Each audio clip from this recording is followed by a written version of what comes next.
열플라즈마 토치와 기술 제일권 소개해드리고자 합니다. 첫 번째 챕터에서는 선형 플라즈마 토치의 기본 원리와 분류에 대해 자세히 다룹니다. 먼저 여기서 말하는 열플라즈마란 아크 방전 등을 통해 생성되는 초고온의 이온화된 가스 상태를 의미하며 소재 가공이나 합성 같은 다양한 산업 공정에 핵심적으로 사용되는 상태입니다. 그리고 이를 생성하는 장치인 선형 플라즈마 토치는 입력 전원과 전극 형상에 따라 구분되는데 특히 비이송식 방식은 토치 내부에서 아크 방전을 형성해 매우 안정적인 공정을 가능하게 한다는 특징이 있습니다. 선형 플라즈마 토치의 기본 원리와 구체적인 구조에 대해 하나씩 알아보겠습니다. 이번 장의 핵심 내용은 선형 플라즈마 토치의 방전 챔버 내부에서 발생하는 전기적, 물리적 현상을 분석하는 것입니다. 여기서 방전 챔버란 플라즈마 토치 내부에서 아크 방전이 일어나도록 한정된 공간을 말합니다.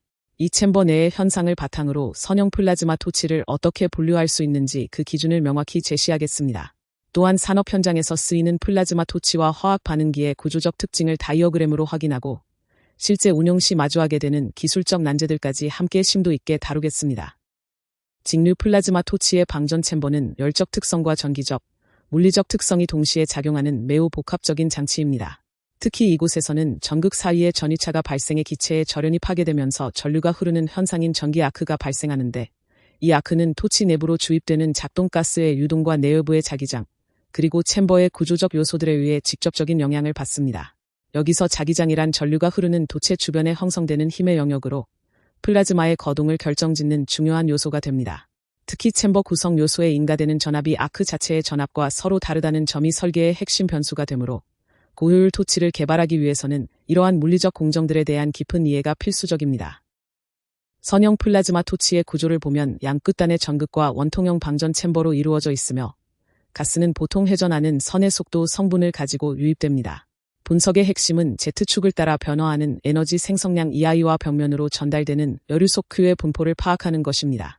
여기서 여류속이란 단위 시간당 단위 면적을 통해 전달되는 열에너지의 양을 뜻합니다. 첫 번째 구간인 초기 영역에서는 아크가 중심축에 안정적으로 위치하며 그 주변을 저전도성 열층이 감싸고 있습니다. 이 열층은 고온의 아크 구력과 요부의 차가운 매질 사이에서 열전달을 막아주는 보호막 역할을 하며 덕분에 전기장의 세기를 나타내는 전개 강도가 낮게 유지되어 아크가 옆으로 흔들리는 현상이 거의 나타나지 않게 됩니다. 화면에 보이는 그림 자료를 통해 선형 플라즈마 토치의 기본 구성과 챔버축인 Z축을 따른 에너지 특성 분포를 함께 확인하겠습니다. 그림에서 번호 1번은 고속으로 분출되는 플라즈마 칩과 주변 유체 사이의 속도나 온도 차이가 발생하는 얇은 층인 경계층을 나타냅니다. 2번은 실제 방전이 일어나는 아크 영역이며 3번은 앞서 설명드린 열층, 4번은 냉매 영역입니다. 그래프의 EI 지표는 단위 에너지 생성을 마소마볼 그제베하샤하는 노바에 대 Q 지표는 챔버벽으로 전달되는 단위 여류속을 의미하므로 축 방향에 따라 에너지가 어떻게 분포하고 손실되는지 주의 깊게 확인하시기 바랍니다. 이제부터는 아크의 거동과 유동 특성을 구체적으로 분석하는 단계를 다루겠습니다. 아크가 어떤 형태로 움직이고 주변 유체와 어떻게 상호작용하는지를 이해하는 것이 이번 분석의 핵심입니다. 화면의 그림, 자료를 함께 보시지요. 노즐을 통해 침전 공간으로 공기 제트가 흐를 때 그 내부에서 발생하는 아크의 모습을 두 가지 영상 기법으로 촬영한 것입니다. 먼저 A의 도플러 영상은 유체의 흐름 속도 변화를 측정하기 위해 도플러 효과를 이용한 광학적 진단 기법으로 속도 분포를 확인하기에 용이합니다.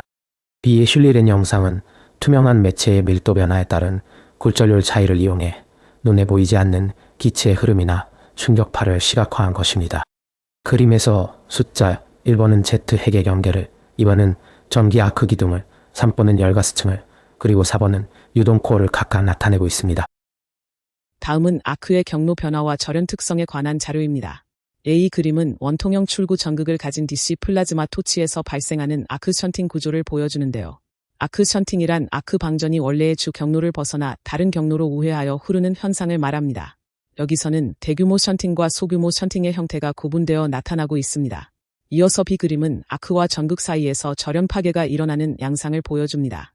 절연 파괴란 전극 사이의 기체가 가해진 전압에 의해 절연 성능을 잃고 전류가 흐르게 되는 현상으로 이것이 바로 아크 방전이 시작되는 지점이 됩니다. 유동이 두 번째 구간인 전위 영역에 접어들면 중심의 열층과 벽면의 난류 경계층이 서로 강하게 상호작용하게 됩니다. 이 과정에서 그동안 안정적이었던 열층이 파괴되면서 고온 가스가 반경 방향으로 흩어지게 되는데요. 이때 불규칙한 유체 흐름인 난류 상태에서 압력이나 속도가 주기적으로 변하는 난류 맥동 현상이 발생하며 이것이 아크에 직접적인 영향을 주어 아크가 불규칙하게 진동하기 시작합니다. 결과적으로 측정되는 기술적 전압이 상승하게 되는데 이는 아크와 가스 사이의 열전달이 심해질 뿐만 아니라 아크가 직선이 아닌 굴곡진 형태나 여러 개의 채널로 갈라지면서 실제 이동 경로가 길어지기 때문입니다. 영역별 특성을 정리해 보겠습니다. 우선 초기 영역의 길이는 보통 챔버 직경의 12배에서 15배 정도로 제한적으로 형성됩니다. 이후 전이 영역을 지나 세 번째 구간인 완전 발달 난류 영역에 진입하게 되면 최대치까지 올라갔던 전개 강도는 다시 일정한 수준으로 안정화되는 경향을 보입니다. 열전달 방식에서도 주목할 변화가 있는데 초기에는 주로 복사 에너지에 의해 벽면으로 열이 전달되었다면 이 구간에서는 난류 유동에 의한 대류 열전달이 급격히 증가합니다. 따라서 이 시점부터는 대류 열전달이 복사 여류속과 함께 벽면 열보하를 형성하게 됩니다. 마지막으로 에너지 효율 관점에서의 분석입니다. 아시트한 날이 어찌여야 되고 가능해. 채널 내에서 난류 유동이 계속 발달하는데 만약 벽면으로 전달되는 여류속을 억제하는 적절한 조치가 없다면 심각한 에너지 손실이 발생합니다. 특정 단면부터는 벽면으로 빠져나가는 연료속이 아크 자체에서 방출되는 비에너지 값과 같아지는 지점이 생기기 때문입니다. 이렇게 되면 해당 지점의 국소 효율은 사실상 0에 가깝게 떨어지며 시스템 전체의 에너지 손실이 극대화되는 결과로 이어지게 됩니다.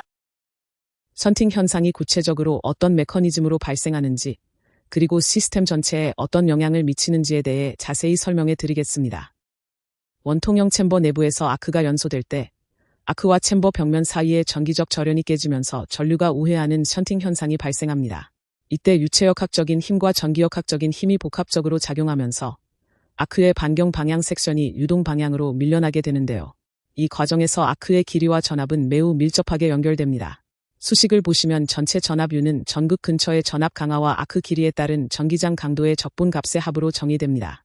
일반적인 전기 아크 발생기에서는 전극 근처보다 아크 기둥 자체에서 발생하는 전압 강화가 훨씬 지배적인 영향을 미친다는 점을 기억하시기 바랍니다. 화면에 보이시는 자료는 선형 플라즈마 토치에서 실제로 발생하는 아크 전압의 변화를 측정한 전형적인 오실로그램입니다. 전압이 일정하게 유지되지 않고 계속해서 변동하는 모습을 통해 션팅 현상의 실체를 확인하실 수 있습니다. 션팅이 일어나는 구체적인 과정을 분석해 보겠습니다. 전기장 강도가 일정하고 출구 전극의 전위가 0이라고 가정했을 때 아크의 전위 분포와 절연 파괴에 필요한 전압 곡선을 비교해 볼 수 있습니다. 여기서 중요한 점은 가스의 온도가 하류로 갈수록 높아지기 때문에 절연 파괴에 필요한 전압은 오히려 하류로 갈수록 낮아진다는 것입니다. 그러다 아크 기둥의 특정 지점과 전극 표면 사이의 전위차가 임계 전압인 U스타보다 커지는 순간 절연 파괴가 일어나며 반경 방향으로 방전이 형성됩니다. 이렇게 새로운 채널이 생기면 기존 채널은 사라지고 다시 유동에 의해 밀려나면서 이 과정이 계속해서 반복되는 구조입니다. 이러한 션팅 현상은 플라즈마 토치 시스템 전체에 상당한 영향을 줍니다. 우선 아크 전압과 길이, 온도, 유동 속도 등의 맥동을 일으켜 결과적으로 아크의 전압 전류 특성이 하강하는 형태를 띠게 만듭니다. 션팅은 규모에 따라 두 가지로 나뉘는데 대규모 션팅은 시스템 전반에 큰 변동을 주도하고 소규모 션팅은 전극 표면에서 발생해 전극 재료의 침식 속도에 직접적인 영향을 줍니다. 특히 아크 루프 내에서 발생하는 아크2 아크 션팅 역시 주요한 침식 원인이 됩니다. 참고로 소규모 션팅으로 인한 전압 맥동은 대규모 션팅 때보다 진폭과 주파수가 약 10배 정도 차이가 나는 특성이 있습니다. 가스 와류 안정화 방식의 선형 플라즈마 토치에서도 션팅으로 인해 아크 전압이 일시적으로 변동하는 것을 볼 수 있습니다. 그림 4의 오실로그램을 보시면 대규모 전압 맥동인 1번과 소규모 션팅에 의한 미세 맥동인 2번이 명확히 구분됩니다. 특히 전극의 침식률은 아크 스포디 전극 표면의 한 지점에 머무는 시간에 의해 결정되는데요. 약 10의 -4승초라는 매우 짧은 시간일지라도 스폿 영역에 높은 여류속이 집중되면 금속 내부에서 물리적, 기계적 변화가 일어나며 침식이 진행됩니다. 전극의 재료적 특성이 전체 시스템의 성능과 수명에 어떤 영향을 미치는지, 그리고 현재 사용되는 토치들이 어떤 기준으로 나뉘는지 그 체계를 하나씩 짚어보겠습니다. 냉각 전극 내부에서는 온도 차이가 매우 급격하게 발생하는 온도 구배 현상이 나타나는데 이로 인해 강한 열탄성 응력이 발생하며 결국 금속에 균열이 생기게 됩니다. 이렇게 생긴 균열 사이에 가스 공동, 즉 빈 공간이 형성되면 열전도도가 급격히 떨어지면서 표면 온도가 치솟아 금속이 녹는 용융점에 도달하게 되죠. 따라서 우리는 두 가지 핵심 과제를 해결해야 합니다. 우선 스포드의 용융을 막기 위해 아크 영역과 루트 스포드이 어떻게 연속적으로 이동하는지 그 물리적 과정을 명확히 규명해야 하며 동시에 고열 부하 상황에서도 전이 형성이 적고 내구성이 뛰어난 특수 합금이나 복합 재료를 설계에 적용하는 것이 필수적입니다. 열플라즈마 생성 장치는 아주 오랜 기간 개발되어 온 만큼 축적된 데이터의 양이 굉장히 방대합니다. 하지만 데이터가 많다고 해서 효율적인 것은 아니기에 기존의 성과를 객관적으로 평가하고 앞으로의 기술적 방향을 잡기 위해서는 정밀한 분류 체계가 반드시 필요합니다. 특히 소비 전력과 작동가스, 그리고 압력 범위가 매우 다양하게 나타나는 선형 플라즈마 토치를 중심으로 분석해 보겠습니다. 방전 챔버 내부에서 일어나는 물리적 프로세스를 기준으로 복잡한 구조적 설계들을 크게 세 가지 주요 클래스로 분류하여 정리해 드리겠습니다. 화면의 그래프는 다양한 유형의 선형 플라즈마 토치에서 작동하는 아크의 VI, 즉 전압 전류 특성을 보여주고 있습니다.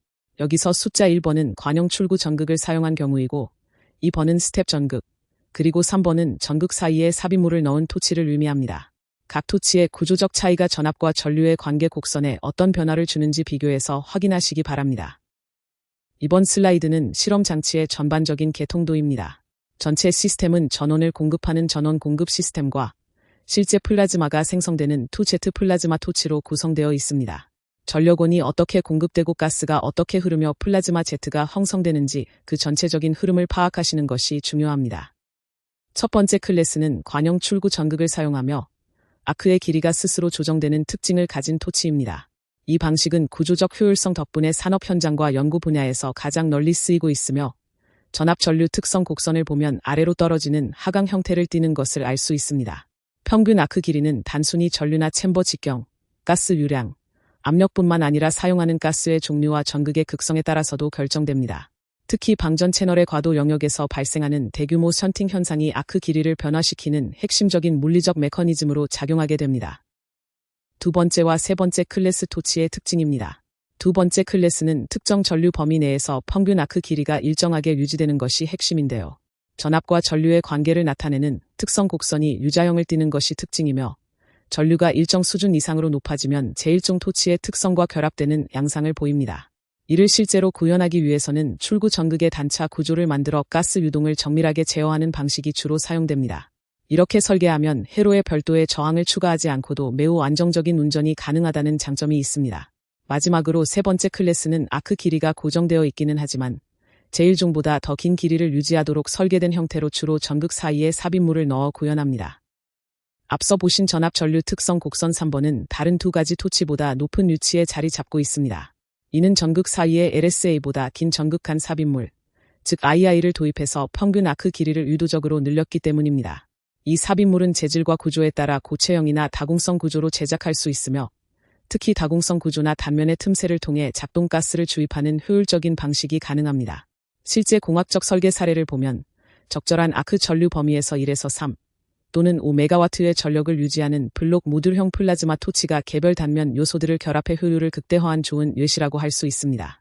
또한 가스 와류 II를 적용한 토치는 아크에서 발생하는 반경 방향의 열전달이 챔버 벽면의 열유속을 결정하는 특성이 있어 매우 유망한 솔루션으로 평가받습니다.